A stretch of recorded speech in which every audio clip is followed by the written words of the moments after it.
E com vocês, todos, igreja, eu vou começar meio que assim, confessando duas coisinhas. Uma que é meio assim, pinha,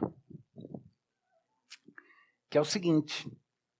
Eu ontem à noite me pus a pensar, a fazer um exercício muito bobo. Eu não gosto quando eu perco meu tempo com exercício bobo. Mas eu gastei alguns minutos tentando achar um palavrão adequado, um xingo adequado, para usar numa situação. Porque era uma situação onde eu queria achar um xingo para eu xingar alguém que eu amo demais, que eu nunca desrespeitaria. Então tinha que ser um xingo super especial, que xingasse, mas que não ofendesse. E aí eu fiquei pensando uns vários minutos tentando achar, e finalmente eu acho que eu achei, mas eu vou ter que explicar por quê. É o meu querido presbítero Maurício. E para quem está curioso, o único xingo que eu achei é patife. Qualquer outro é inadequado. Seu patife passou o dia comigo e com o Daniel ontem e não falou que era seu aniversário. Mas aí eu parei para pensar, o patife sou eu que não lembrei que era o aniversário dele, passei o dia com ele, então desculpa. Mas já que eu estou em ritmo de confissão, deixa eu confessar uma outra coisa. Eu procuro ser bem franco, bem sincero e honesto quando prego a respeito dos meus desafios, das minhas próprias lutas, e eu espero que vocês vejam isso. Não uma exposição inadequada, mas uma tentativa de ser bem natural para não criar uma imagem falsa. Mas ainda assim, isso é por um exercício cônscio e tudo isso daí. Vou contar um segredo que vocês não sabem. Eu sei fazer cara de pôquer. Quem sabe o que é isso? Pode até explicar depois, mas eu explico para você, para quem não sabe. Pôquer é um jogo no qual você faz blefes. Blefes é quando você, por exemplo, diz, eu tenho uma carta muito boa aqui, mas você não tem. Mas você fala que tem e fala, eu vou apostar tudo. E a outra pessoa vira e fala, se a sua carta é tão boa, eu estou com medo e tal. Então eu entrego o jogo e aí descobre que a sua carta não era boa coisa nenhuma. Blefe é uma senhora que um dia pensou que um homem tinha roubado o relógio dela, botou o dedo assim, não, botou a escova de cabelo dela assim nas costas do homem e falou, devolve o relógio que você roubou. Era um blefe, era uma escova de cabelo, não era de verdade. Cara de pôquer é quem sabe blefar. A gente usa, os adultos usam, não para falar de jogo, mas para falar, a gente conseguir fazer uma cara séria quando alguma coisa, por exemplo, deveria ser de dar risada, ou a gente conseguir manter uma cara normal quando está muito triste, a gente chama isso de cara de pôquer. E quanto a algumas coisas eu consigo fazer uma cara de pôquer. Se eu precisar não deixar transparecer uma tristeza profunda no meu coração e não dá, como é que a gente, tinha uma expressão, que ele tem uma expressão, que não dá bandeira, né? Não dá bandeira, eu consigo. Então, onde eu procuro não fazer isso daí é por uma questão de honestidade diante de Deus. E a confissão é muito simples. Em alguns dos últimos domingos eu tenho segurado o choro e acho que só uma ou duas vezes que vazou e alguém talvez tenha percebido, mas eu tenho chorado bastante ultimamente. Tenho chorado pensando na situação que a gente enfrenta, tenho chorado, talvez porque parte da dotação que Deus dá para um profeta da palavra, além da compreensão da palavra, é a percepção do que está acontecendo e de como essa palavra se aplica. E vocês sabem que há coisas que a gente consegue fechar os olhos facilmente, mas quando a gente faz o somatório do que nós estamos vivendo como mundo e da transição que aconteceu nesse pouco meio século que eu já vivi até hoje, e tem gente aqui que já viveu 3/4 de século, quando eu paro para olhar e bate aquele momento de um pouco de lucidez para saber o que está acontecendo, eu tenho chorado. Em alguns momentos, por exemplo, pregando para vocês por dentro, eu estou chorando, pensando no que vai acontecer, no que vem pela frente, pensando nos pequeninos, pensando nas crianças. Eu confesso que hoje, sentados com eles aqui, deu um aperto no coração de pensar, meu Deus do céu, é possível que essas crianças tenham que enfrentar de forma literal tudo isso que está sendo explicado para elas. Eu não tenho segurado esse choro para esconder a emoção. Eu tenho segurado porque ele vai desviar do foco. O foco aqui não é o pregador, o foco é a mensagem. Mas hoje, por uma questão de honestidade, eu tenho que falar para vocês. às vezes não tem sido fácil. E aqueles que estão em casa, e interessante que presentes nesse momento estão minha esposa e meus pais, com quem eu convivo proximamente, têm sido testemunha não apenas desses momentos nos quais eu expresso a dificuldade em segurar o choro, mas os momentos em que não tenho podido segurar também, tenho chorado pela Igreja de Cristo ao redor do mundo. E, em parte, ainda luto com a minha própria carne e chorado pela minha família, por mim também, pelas coisas que vêm pela frente. São tempos difíceis. Me diz que você não sentiu uma pontada quando cantou aí a crentes destemidos do combate convencidos, do combate apercebidos. Paz fingida, paz comprada, salvação por homem dada, tudo rejeitai. O dever nos chama, a santa lei proclama.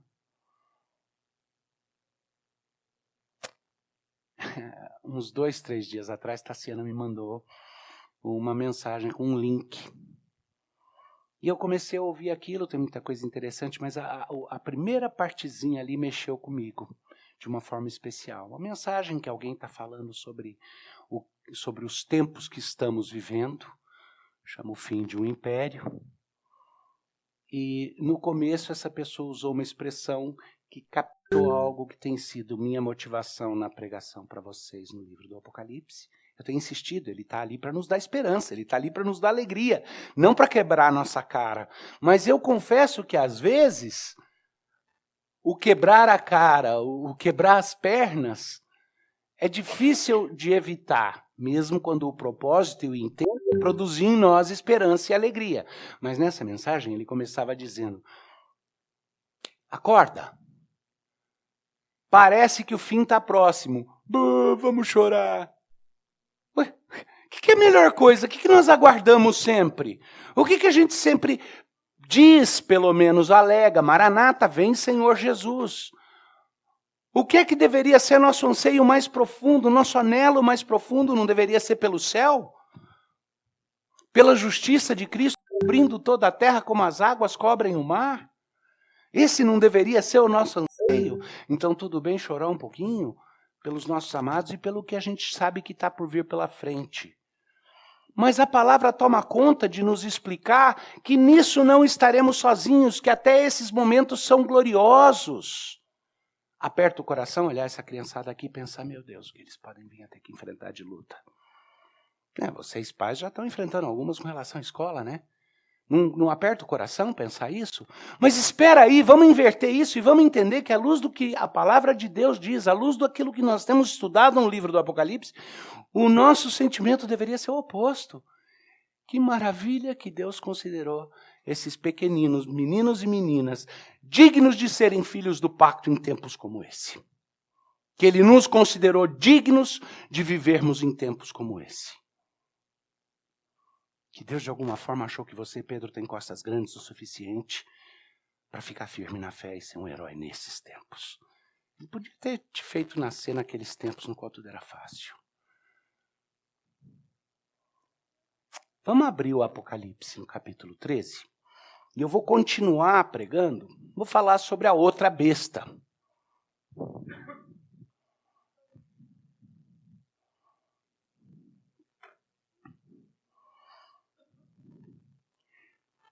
Eu comecei no domingo passado falando sobre a besta que emerge do mar.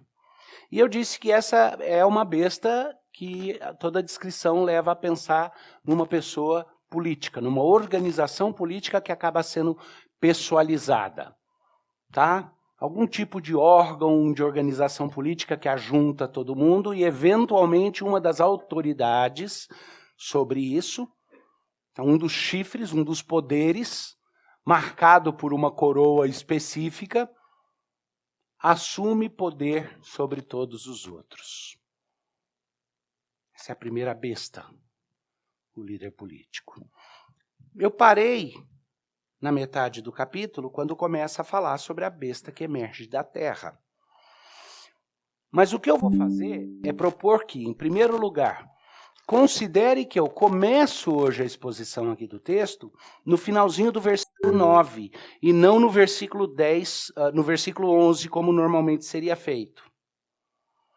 O versículo 9 diz, se alguém tem ouvidos, ouça. Se alguém leva para o cativeiro, vai. Se alguém matar a espada, necessário é que seja morto a espada. E aí vem aquela frase definitiva que muda tudo. Aqui está a perseverança e a fidelidade dos santos. Aqui está a perseverança e a fidelidade dos santos. Versículo 11. Vi ainda outra besta emergir da terra, possuía 2 chifres, parecendo cordeiro, mas falava como dragão. Vi ainda outra besta emergir da terra, possuía 2 chifres, parecendo cordeiro, mas falava como dragão. Exerce toda a autoridade da primeira besta na sua presença. Faz com que a terra e seus habitantes adorem a primeira besta, cuja ferida mortal foi curada. O que é que nós estamos lendo até aqui? Você tem lá a besta política, que exerce domínio sobre toda a terra e procura fazer valer a sua autoridade sobre todos, subjuga o mundo. Essa besta é ferida na cabeça e miraculosamente curada. A seguir surge então uma nova besta, essa chamada de besta da terra, que é um preposto, e a gente geralmente considera que seria a besta religiosa, um preposto religioso que inicia um culto à primeira besta. É fácil imaginar o cenário. Inicialmente é só político. Eu sou uma pessoa religiosa. Todas as religiões para mim são válidas. Eu estou disposto a cultuar com todos, porque o que importa é o espírito da religiosidade. Essa é uma coisa bonita. Me dá o seu poder e eu ajudo a organizar a terra. Nós vamos resolver o problema de mudança climática. Nós vamos achar uma fonte inesgotável de energia. Vamos fazer isso, fazer aquilo. Mas é tudo político, não se preocupe. Cada um vai continuar crendo no que crê. Você tem liberdade, não sei o que e tal. Mas, eventualmente, essa dominação começa, a perseguição à igreja em particular fica patente e alguma coisa faz com que essa besta seja ferida na cabeça. Doença, acidente ou atentado. E ela é miraculosamente curada depois de 3 dias. A Bíblia é bem específica, depois de 3 dias. E ao reestabelecer, começa a falar blasfêmias e se colocar no lugar de Deus. Agora entendo que eu não sou só o escolhido para liderar a terra nesse tempo de escuridão, o ungido. Agora eu entendo que durante os 3 dias em que estive morto, eu descobri que eu possuo o grande espírito do universo. Que no capítulo 13 começa dizendo que é o grande dragão, a velha serpente, Satanás. Então eu fiz alusão na semana passada à insantíssima trindade, né? A sacrilégica trindade. O dragão, a sua besta política e agora a sua besta religiosa. A besta exerce o poder do dragão na terra e a tentativa de dominação do dragão. E o inimigo principal do dragão, que é a igreja, que o dragão não conseguiu destruir sozinho, por meio da sua besta ele começa a perseguir. Foi isso que vimos na semana passada, certo? Agora essa besta começa com ares religiosos e surge então o seu profeta. Seu falso profeta que vem e aponta para a besta. E na presença da besta exerce a plenitude do seu poder. Os poderes miraculosos que a besta recebeu do dragão, agora a besta que veio da terra, que é a besta, o falso profeta, começa a exercer esses poderes como forma de convencimento para apontar e dizer, adore a besta. E é interessante que o texto fica mais explícito que isso. E a razão pela qual eu quis começar com aquele finalzinho, com o verso 10 e o finalzinho, até o finalzinho, o 9 e até o finalzinho do 10, é por causa daquela afirmativa. É esta a perseverança dos santos. Não é para olhar para isso e ficar aterrorizado, uau, vai vir, ai, o que vai acontecer? Não. Nem é para eu ficar entristecido pensando que dor que vai ser. Vai ser difícil. Posso até chorar. O Apocalipse não diz que a imagem é uma imagem bonita que não deve mexer com o nosso coração. Mas o que a revelação de Deus a João, e por intermédio de João a igreja diz, é que não é para ter pranto de desespero. É para ser aquela dor de enfrentar um momento difícil, assim como aquela dor do parto. Que a gente sabe que ela é uma dor, mas ela é uma transição para algo tão mais alegre e pleno. Olha o detalhe aqui. Então, vamos lá. Vi ainda outra besta emergir da terra, possuía 2 chifres, parecendo cordeiro, mas falava como dragão. Tá? Lobo em pele de cordeiro, né? O grande líder religioso que vem, mas todo o seu discurso é o discurso satânico. Exerce toda a autoridade da primeira besta na sua presença.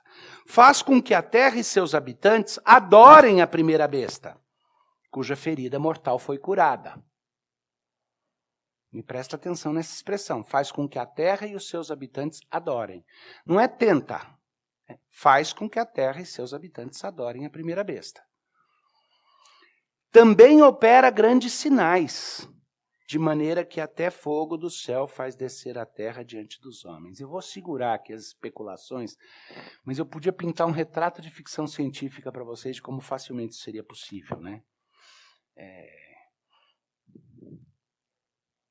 Acho que hoje que os fenômenos espaciais não identificados já foram confirmados pelas agências especiais das 5 maiores nações do mundo. Fica até mais fácil imaginar o que isso pode ser, né? A besta faz assim e desce. Poder para convencer todo mundo. Então, essa segunda besta opera esses milagres para apontar para a primeira besta. Grandes sinais, de maneira que até fogo do céu faz descer a terra diante dos homens. Seduz os que habitam sobre a terra por causa dos sinais que lhe foi dado executar diante da besta. Dizendo aos que habitam sobre a terra que façam uma imagem à besta, aquela que ferida a espada sobreviveu. Seduz a todos na terra e, como parte dessa sedução, os leva a querer construir uma grande imagem da besta. Igual Nabucodonosor foi convencido pelos seus falsos profetas a fazer uma grande imagem dele para que todos adorassem. É necessário isso. Para que um império seja mantido, você precisa ter a veneração daquela pessoa que personifica o império. E se essa veneração não for possível em todos os lugares, porque a pessoa está distante, você precisa ter o objeto, a mídia de contato com algo a ser venerado. Você precisa ter a imagem. Quem está aqui adora a besta. Quem está longe da besta tem que ter uma imagem da besta para adorar, certo? Não é muito diferente do fato de que todo líder político... O que é que tem em todo órgão público federal, por exemplo? Na parede, pendurado na parede de todo órgão público federal tem o quê? Uma foto do presidente da República. E nos órgãos estaduais? Uma foto do governador. Por quê? É uma forma de você lembrar, remeter de volta à presença daquela pessoa. Só que ali não é necessariamente para culto. Aqui vai ser. E a segunda besta seduz as nações a construir uma imagem da besta, da primeira besta.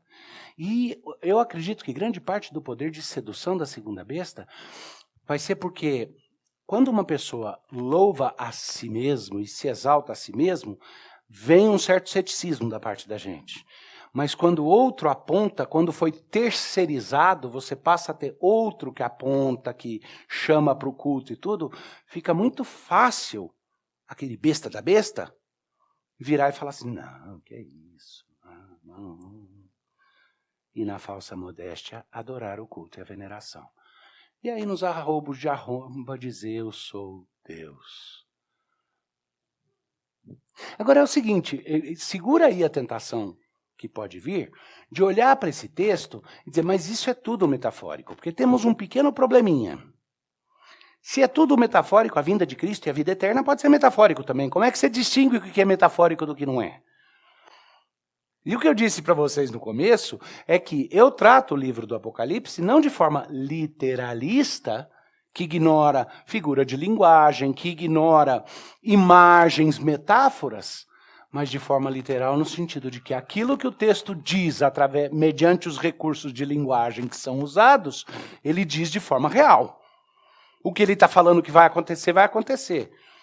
Então, se o dragão tem escama verde, é um ponto a se discutir, porque essa imagem de dragão que a gente tem, a gente não sabe de onde veio. E quando ele fala, o dragão, a serpente, ele especifica que é Satanás. Então, o dragão aí é uma imagem.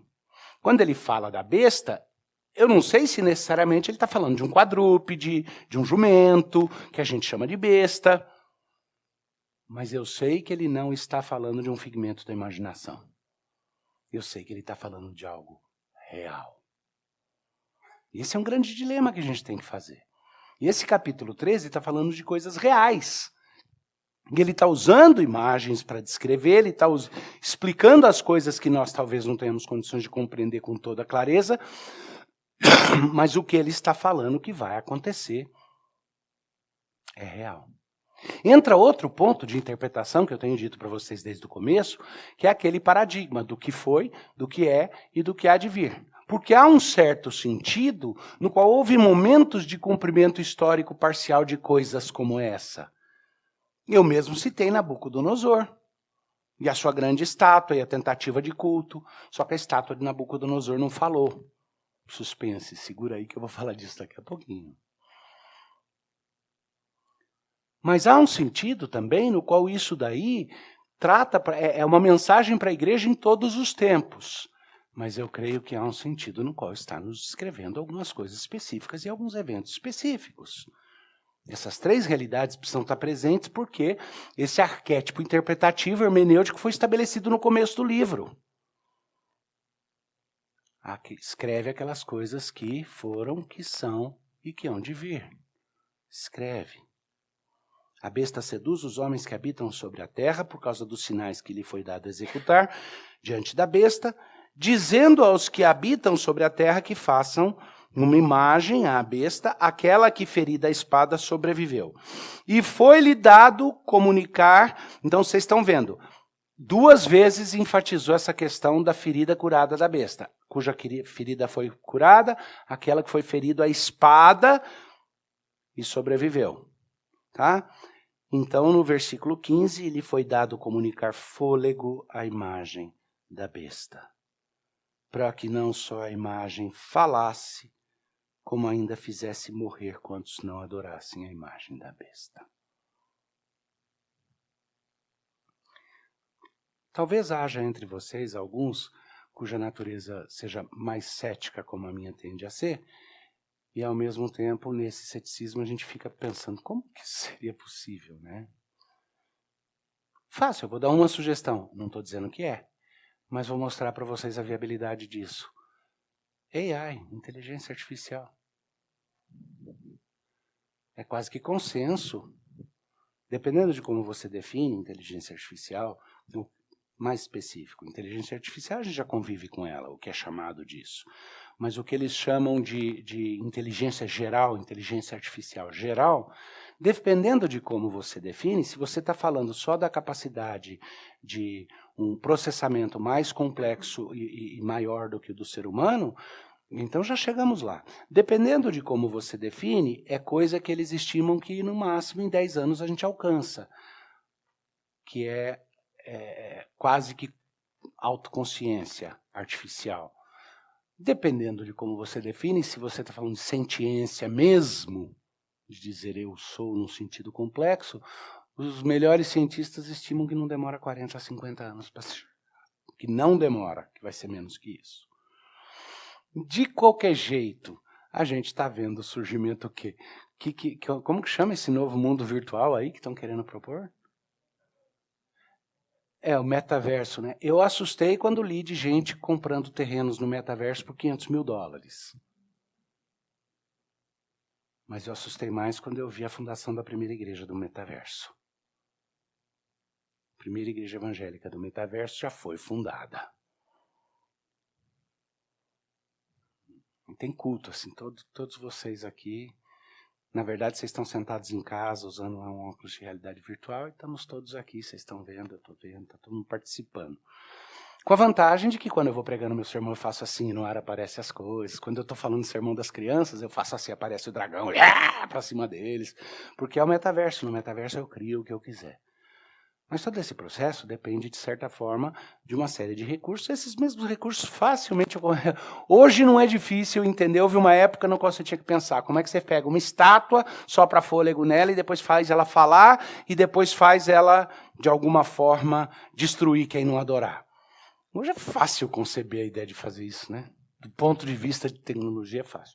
Mas a Bíblia fala que vai acontecer. Essa imagem que o mundo vai ser seduzido e convencido de que precisa de uma representação da besta, uma imagem que marca essa presença em todos os lugares e que ela precisa ser venerada. E a besta vai receber, a imagem da primeira besta vai receber da besta profética, da segunda besta, a besta que veio da terra, vai receber dela um fôlego como que de vida, vai começar a falar, a estátua vai começar a falar. E vai começar a destruir quem não se prostrar diante dela.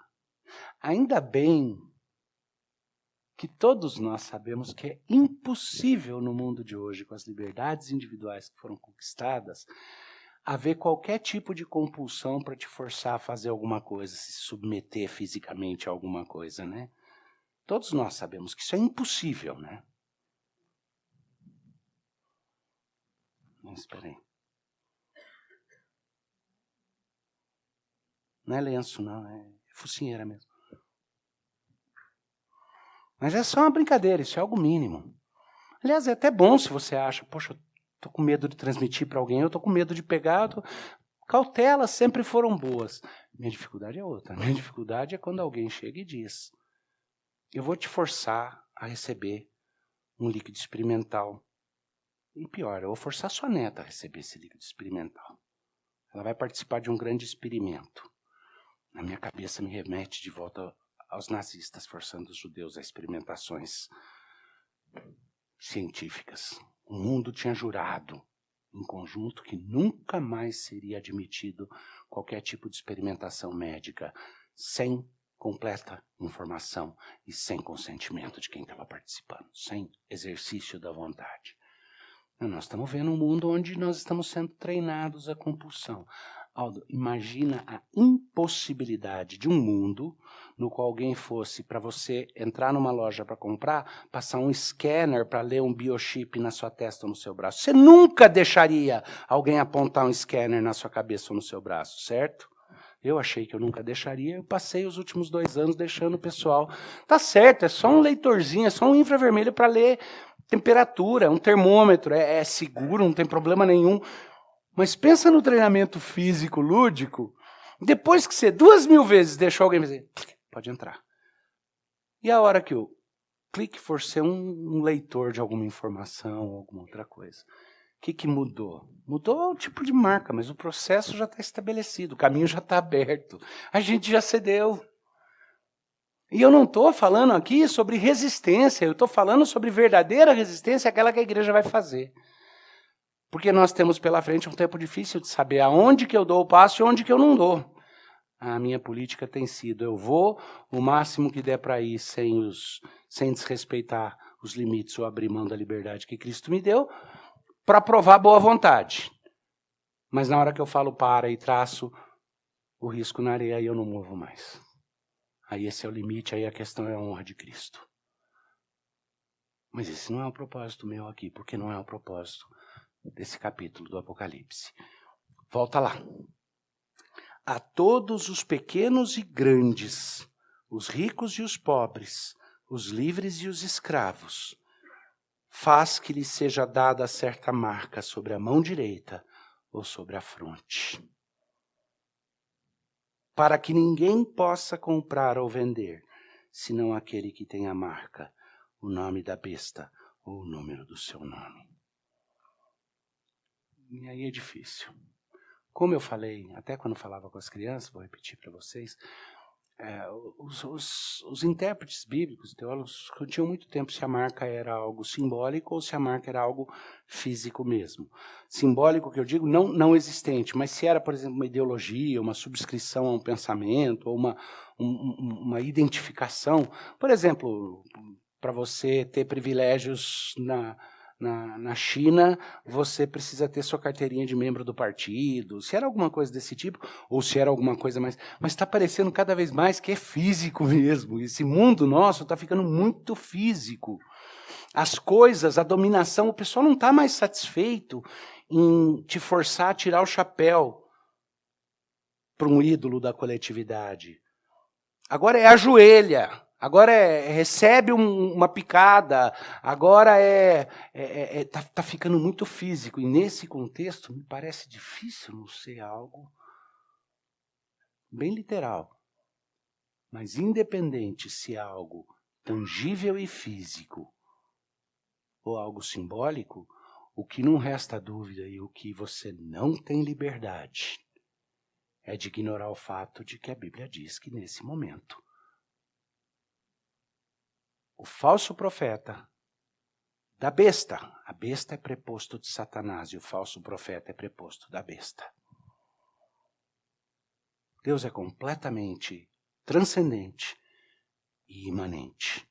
E Jesus Cristo é o elo de ligação entre o transcendente e o imanente. O Espírito Santo de Deus habita na própria igreja. Está lá, tem um aspecto bonito de imanência nisso. O Pai é totalmente transcendente e o Filho é relacional. Essa tríade infernal possui a besta como aquele que gostaria de estar no lugar do Pai. O dragão como aquele que gostaria de estar no lugar do Pai. A primeira besta como aquele que diz, eu sou o preposto do Pai, a imagem do Pai do inferno, Lúcifer. E a besta profética diz, eu sou aquele que vem e te liga religiosamente com ele. Eu sou aquele que direciona, que aponta. E uma marca é dada. E olha o detalhe. Quando João recebe na profecia dele uma referência, eu disse para você que quando ele faz as referências, 144 mil, eu creio que ele está falando de 12 vezes 12, ele está falando da plenitude, não é uma questão específica de números aí, mas é uma questão de plenitude. Quando ele fala dessa marca que a besta vai querer dar, ele não joga números, ele não fala milhões, ou ele é mais específico que isso. Ele diz assim, a todos os pequenos e os grandes. A crueldade do meu coração dá vontade de tentar fazer você chorar um pouco agora. Mas não é para isso, não. Seus pequeninos que estavam aqui na frente, entende por que meu coração se aperta? Vai chegar uma hora que vão querer botar a marca neles. E se isso já estiver se aproximando, e eu já disse para vocês, e eu prego a respeito disso em qualquer momento da história é justo que a igreja pregue, porque a iminência desse fim é justificável biblicamente. Mas isso não quer dizer que vai ser agora, que eu tenho certeza que vai ser agora. Mas que a Bíblia fala de aprender a ler os tempos, fala. Ela fala assim, você olha para cima, você sabe se vai chover ou não, ou se o verão vai ser quente ou frio, você tem um senso. E a gente está vendo um mundo pelo menos mais pronto do que teve em qualquer outro momento para esse tipo de coisa. Isso mesmo numa visão histórica cuidadosa. E aí o aperto no coração é pensar, quiçá, se não esses pequeninos, pelo menos os filhos deles, ou os netos deles, é bem possível que enfrentem esse dilema. Parte de mim gostaria de não estar vivo para ver. Mas parte de mim não pode deixar de dizer, Maranata, ora vem, Senhor Jesus. Se for para ser, que seja agora. Me considera digno de viver nos últimos tempos. Não vou achar ruim, nem vou me entregar à tristeza. Porque os últimos tempos são gloriosos.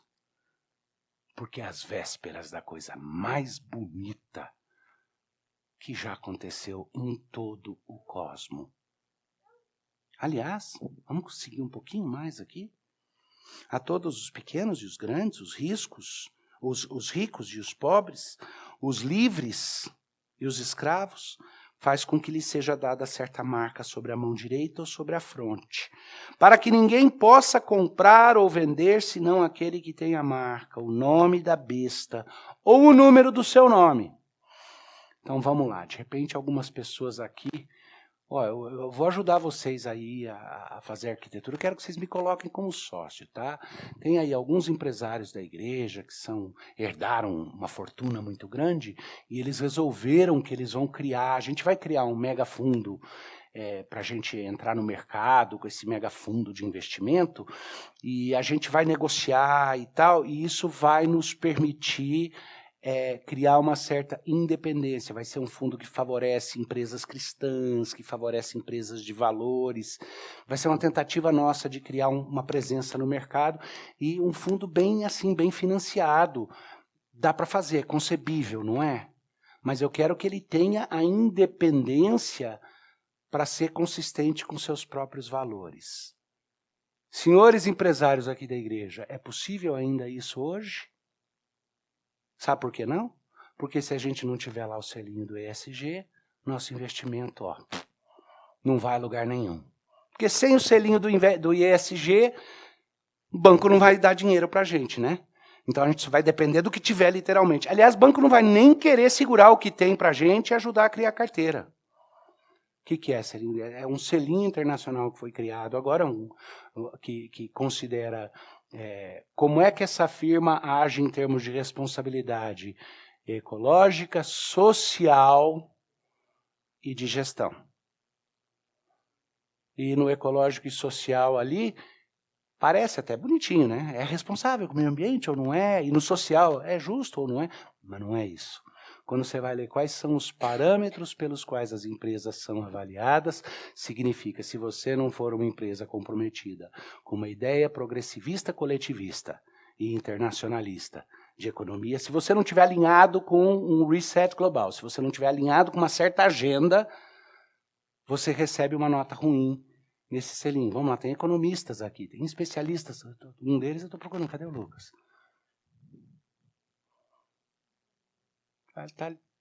Eu não consigo ver. Ah, tá. Os parâmetros que eu uso para avaliar um selo de aprovação que me dá uma nota, se o meu investimento vale a pena ou não, alteram tudo que as pessoas que querem aquele selo precisam fazer? Acabou, não tem jeito. É impossível. Ainda dá, mas eu acho que já quase não dá.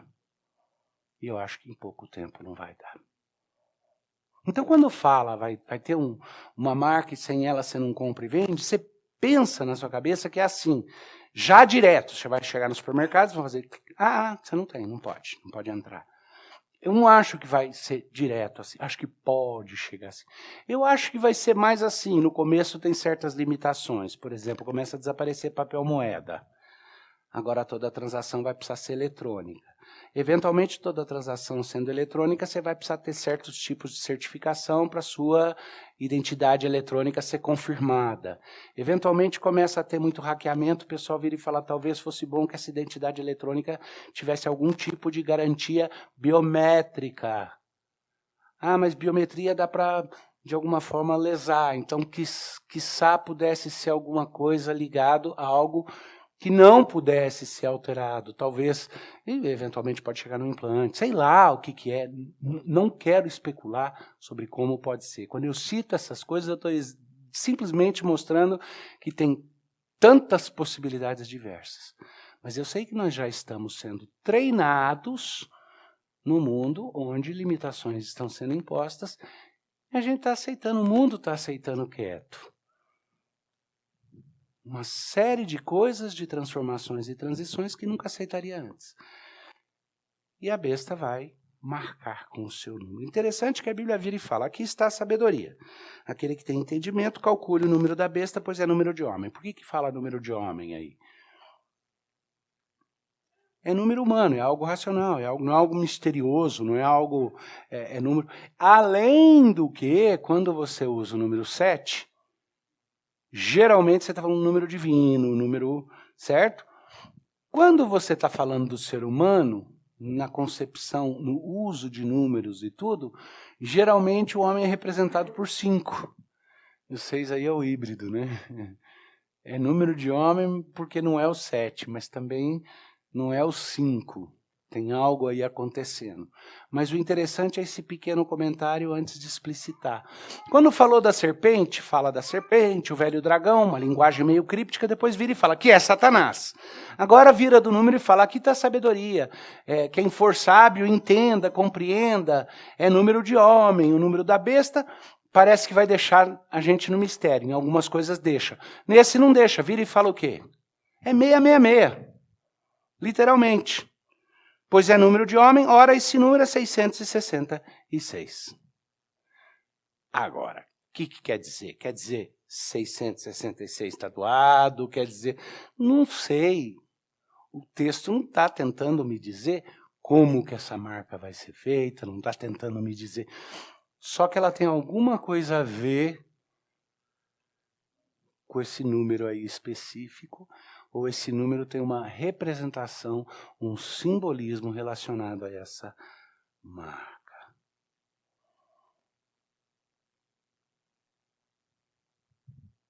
Só que eu quero concluir hoje indo um passo além. Eu não quero parar aqui. Assim como eu comecei com o finalzinho do 10, eu quero ir em frente, porque eu acho que o próximo capítulo aqui foi dividido mais pela impressão que se tinha. Deixa eu explicar o que eu quero dizer. As divisões em versículos e capítulos tudo não fazem parte do texto original. O texto original era corrido. Elas foram feitas depois para facilitar a leitura. E as notinhas explicativas mais ainda, é notinha de tradutor. Tá? Notinha temática. O texto é o texto corrido. Então, muitas vezes, essa discussão, onde é que para o desenvolver de uma ideia e continua, ela é aberta para discussão. Não é um desrespeito ao texto bíblico. O texto tem de ser preservado íntegro. Mas parar aqui, no finalzinho do capítulo, me parece problemático. No mínimo, porque vai fazer eu ficar chorando, e se você estiver ouvindo a palavra de Deus, vai ficar chorando nos cantos escondidos também. Eu não quero isso. Eu quero alegria para mim e para vocês. Alegria de viver nos tempos em que Deus me chamou para viver, e não ansiedade ou temor. Então deixa eu ler um pouquinho mais.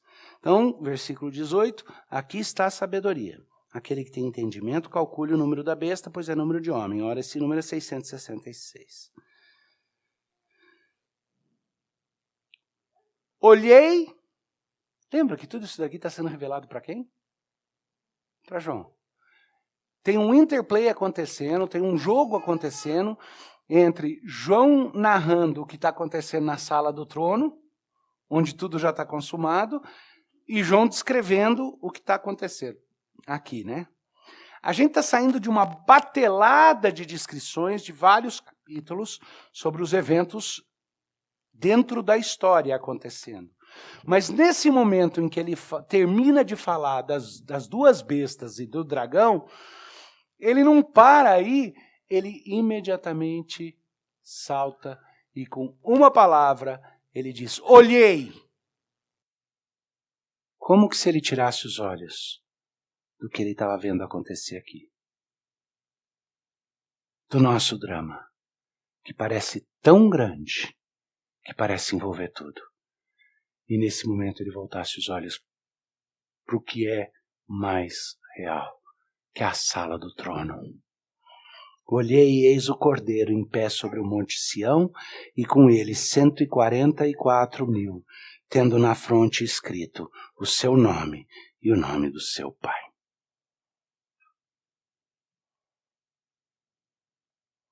A besta pode tentar ser besta o quanto quiser, pode querer marcar quem quiser. Mas no mesmo fôlego, João diz, eu olhei e eu vi a multidão daqueles que possuem em sua testa o nome do Pai. nas tribos e tribos. Tribos versus apóstolos.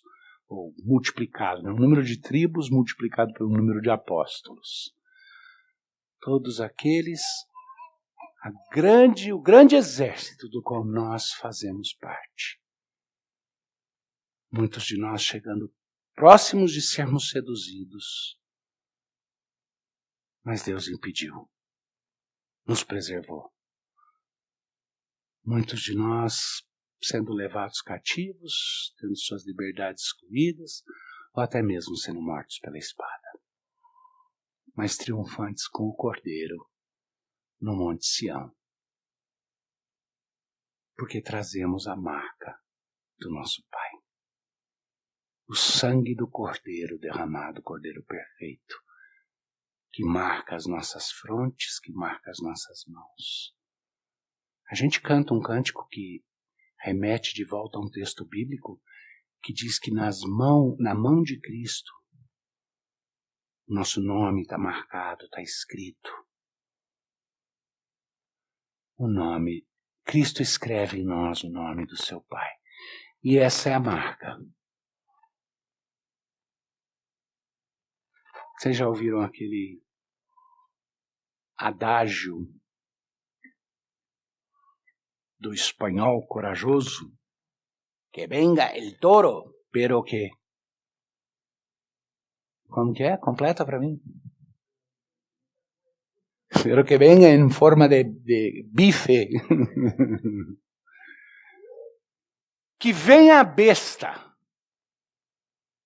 As bestas. Mas que nós nos lembremos que estamos marcados com o nome do nosso Pai, com o sangue do nosso Cordeiro, protegidos e blindados, sem nada a perder, porque qualquer perda para nós é lucro. E se esses são os tempos finais, vamos aproveitar ao máximo na fidelidade, vamos aproveitar ao máximo na alegria. Vamos deixar de lado tudo aquilo que nos inibe, aquela sensação de eu vou ser cuidadoso com a minha fé, porque eu vou ter que estar por aqui com esse povo por muito tempo.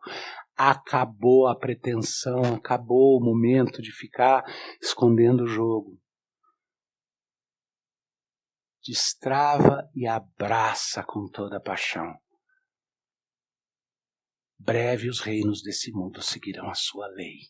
Os sinais da sua vinda mais se mostram cada vez. Vencendo em Jesus. Vamos orar. Encoraja-nos e fortalece a nossa fé, Pai. Nós te pedimos como igreja, por Cristo Jesus. Amém.